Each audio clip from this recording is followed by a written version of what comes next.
Sir show में स्वागत है आपका। नमस्कार। और नतीजे में देख रहा था, नतीजे तो बहुत स्ट्रांग नज़र आए। इनफैक्ट सबसे बढ़िया जो आंकड़ा मुझे नज़र आया है वो है मार्जिन्स का, जो कि 6% से बढ़कर 9% हो गया।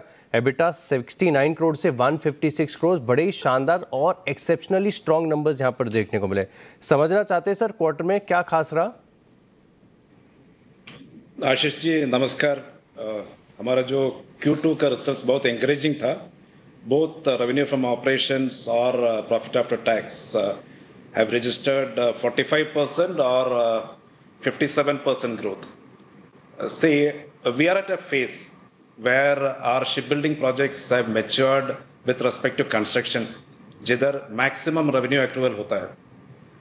हमारा जो अभी का ऑर्डर बुक है 20,205 करोड़, इसमें मेजॉरिटी कॉम्पोजिशन है P17 अल्फा प्रोजेक्ट का। ये जो P17 अल्फा प्रोजेक्ट का एक शिप हमने इस पिछले 3-4 महीने के अंदर डिलीवर किया, जिसमें मैक्सिमम रेवेन्यू रिकग्निशन हुआ है। दूसरा शिप है अभी एक फेज में है जो डिलीवरी के लिए पहुंच रहा है, it is approaching delivery. So with this ships giving us maximum revenue and also the other projects, anti submarine shallow water craft project या सर्वे वेसल राज प्रोजेक्ट, ये ऐसे सिचुएशन में है जिसमें रेवेन्यू रिकग्निशन मैक्सिमम हो रहा है। And just to place on record, पिछले 6 महीनों में हमने 4 वॉरशिप नेवी को डिलीवर किया। ये एक रिकॉर्ड है, मतलब हर 1.5 महीने में हम एक शिप नेवी को डिलीवर कर रहे हैं। अभी जो H1 का परफॉर्मेंस हमारा अच्छा था और मेरा पूरा उम्मीद है कि H2 भी इतना ही अच्छा रहेगा। तो सेकेंड हाफ अगर आप देखें तो उम्मीद है कि फर्स्ट हाफ जितना ही बेहतर यहाँ पर देखने को मिले। लेकिन सर थोड़ा सा समझेंगे इस चीज़ को, क्योंकि लगातार हम देखते हैं कि डिफेंस एक्विजिशन काउंसिल की तरफ से बड़ी योजनाएं जो हैं अनाउंस की जाती हैं। तो फिलहाल अगर आप देखें तो जो आपकी टोटल ऑर्डर बुक है, पाइपलाइन है, क्या अपॉर्चुनिटी निकल रही है इस चीज़ को ध्यान में रखे हुए? अच्छा क्वेश्चन है। लेट मी टेल यू, हमारा अभी का ऑर्डर बुक है अराउंड 20,000 करोड़। जैसे आपको शायद पता है, हम जो prestigious high value project next generation corvette project का L1 शिपयार्ड है, इसका कॉन्ट्रैक्ट नेगोशिएशन फाइनल स्टेज पे है और ये ऑर्डर वैल्यू करीब 33,000 करोड़ होगा। तो हम ये फाइनेंशियल ईयर एंड करेंगे with an order book plus 50,000 crore. ये हो गया जो orders expected and assured in the next 6 months. अभी जो DSC ने टोटल 10 प्रोजेक्ट का पिछले 1 साल में अप्रूवल किया हुआ है, इसमें 3 प्रोजेक्ट का ऑलरेडी RFP आउट है। इसका करीब 8,700 करोड़ का वैल्यू है, एक कोस्ट गार्ड के लिए और 2 नेवी का प्रोजेक्ट। इसके अलावा बाकी 7 प्रोजेक्ट का टोटल ऑर्डर वैल्यू करीब 1,52,000 करोड़ का वैल्यू है। It is a very good amount and this is coming only from 7 projects.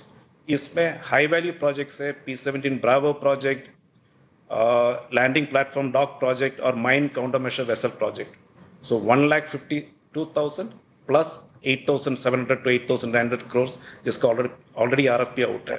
इसके अलावा ये सिर्फ डिफेंस प्रोजेक्ट का वैल्यू है, which we expect the RFPs to come out for these 7 projects in the next 1 year.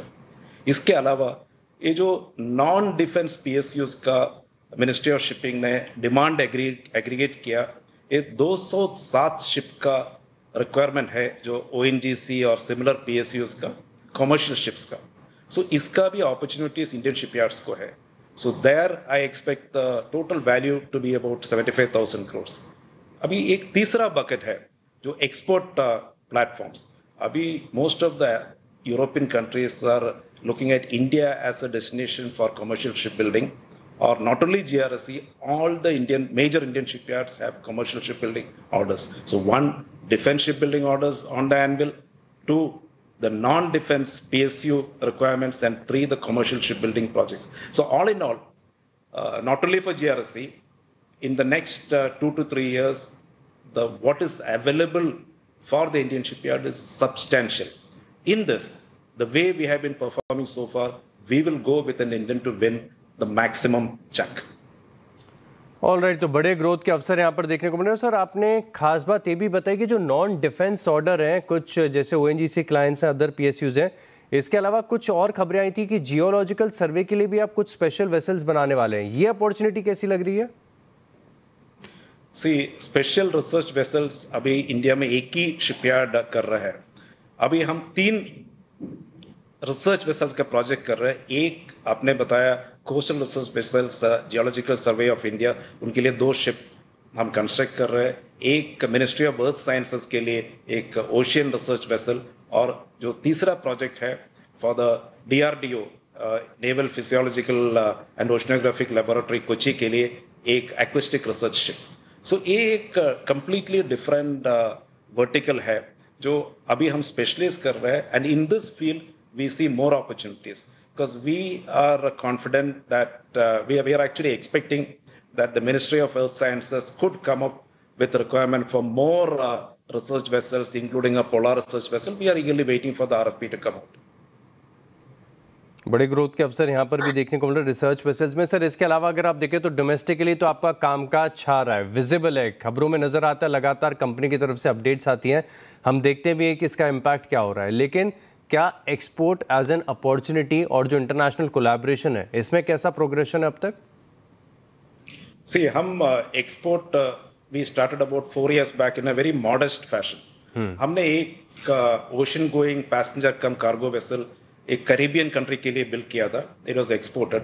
Then we realise that इसमें good opportunities है, and we got a contract for 4 multipurpose vessels from a German client last year. And after seeing our performance, हमारा performance देखने के बाद, they increased the quantum to 8 initially and then to 12 with an option for another 2, which means effectively today we have a contract for 12 multipurpose vessels from a German client with an option for 2 more. And we are also in negotiation with various European clients for similar platforms. So what I'm trying to convey is that opportunities are there, and as a shipbuilder, GRSC is definitely leveraging these opportunities in export commercial shipbuilding. तो काफ़ी clarity यहाँ पर मिल रही है। शुक्रिया sir हमारे साथ जुड़ने के लिए और नतीजों के बाद विस्तार से ग्रोथ आउटलुक पर हमारे साथ बात करने के लिए। बहुत बहुत धन्यवाद सर आपका।